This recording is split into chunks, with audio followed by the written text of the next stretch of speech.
असंभव, कुछ नहीं होता दोस्त, ये परिकल्पनाएं हैं खाली। और मैं आज तो आपको बहुत ईमानदारी से और 12 साल के तजुर्बे का निचोड़ निकाल के बता सकता हूं कि दुनिया में असंभव नाम का कोई शब्द होता ही नहीं है।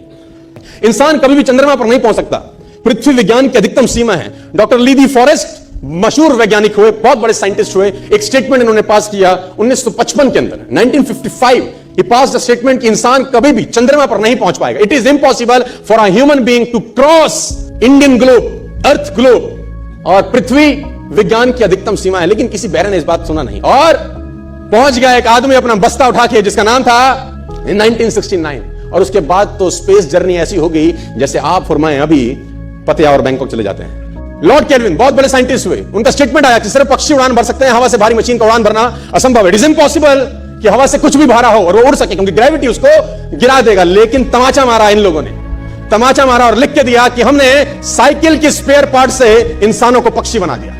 साइकिल के स्पेयर पार्ट से इंसानों को पक्षी बना दिया। 16 साल लगे राइट ब्रदर्स को जहाज का निर्माण करने में। लेकिन इन लोगों ने उसकी बात नहीं सुनी जो कहते थे कि वायु का सिद्धांत तुम्हारे विपरीत है।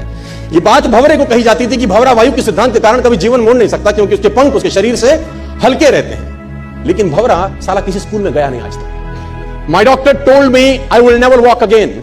मेरे डॉक्टर ने मुझे कहा कि तुम कभी चल नहीं सकोगी। My doctor told me you will never walk again. My mother told me I would, and I believed my mother rather than doctor. Wilma Rudolph एक ऐसी एथलीट हुई जिनको पोलियो था जिनको डॉक्टर ने कहा तू चल नहीं सकती, मां ने कहा तू चल सकती है। उसने कहा मैंने डॉक्टर की बात नहीं मानी, मैंने अपनी मां की बात मानी। 3 ओलंपिक गोल्ड मेडल जीती है लड़की, 3 ओलंपिक गोल्ड मेडल, जिसको डॉक्टर कह रहा है कि तू चल। लेकिन मां क्या बोलती है? मैं आपको उदाहरण देना चाहूंगा सर। बहुत छोटे थे अल्बर्ट आइंस्टीन, दुनिया के महान वैज्ञानिक में से एक हुए, मंद बुद्धि कहा जाता था। 8 साल के थे, घर पहुंचे, मां को चिट्ठी दिया। When he was 8 years old, came to his home, given letter to his mother. मां को एक चिट्ठी दिया, मां ने वो चिट्ठी पढ़ा। 8 साल के थे और चिट्ठी में प्रिंसिपल का खत था, उसकी मां के नाम। प्रिंसिपल ने ये लिख के भेजा कि आपका बच्चा विलक्षण प्रतिभा का धनी है, ग्रेट पावर है इसके अंदर, क्योंकि बहुत बड़े साइंटिस्ट बने बड़े। मंद बुद्धि बचपन में समझा जाता था, आपका बच्चा विलक्षण प्रतिभा का धनी है, इसके अंदर असीम संभावनाएं हैं। तो हमारा स्कूल, हमारी मैनेजमेंट, हमारी फैकल्टी, हमारा टीचर इस लायक नहीं है कि हम आपके बच्चे को अच्छी शिक्षा दे सकें। तो it's better for you to take care of your son. आप अपने बच्चे को अपने घर में पढ़ाइए, हम लायक नहीं है कि आपके बच्चे को पढ़ा सके। और उसकी मां ने पढ़ते पढ़ते आंखों में आंसू ले आई और उसने बच्चे को कहा कल से तो स्कूल नहीं जाएगा, मैं तेरी परवरिश घर पे करूंगी, क्योंकि तेरा टीचर तुझे इस लायक नहीं समझता। मतलब वो अपने आप को इस लायक नहीं समझते। बच्चा खुश हुआ, मोटिवेट हो गया और लग गया। उसकी मां का निधन हो गया। वो अल्बर्ट आइंस्टीन बहुत बड़े साइंटिस्ट हो गए।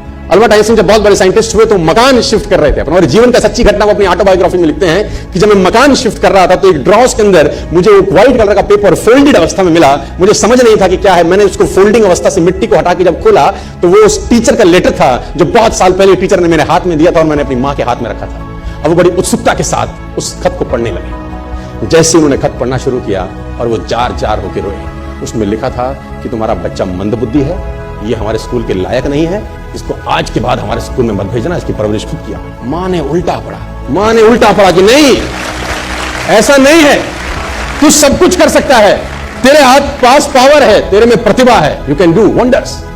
दोस्तों, इस दुनिया में किसी की बात मत सुनना। नेवर एवर बिलीव एनीबॉडी कि जो तुमको बोले कि तू नहीं कर सकता, कान पे मारना, बोला साले तू नहीं कर सकता, हम करेंगे।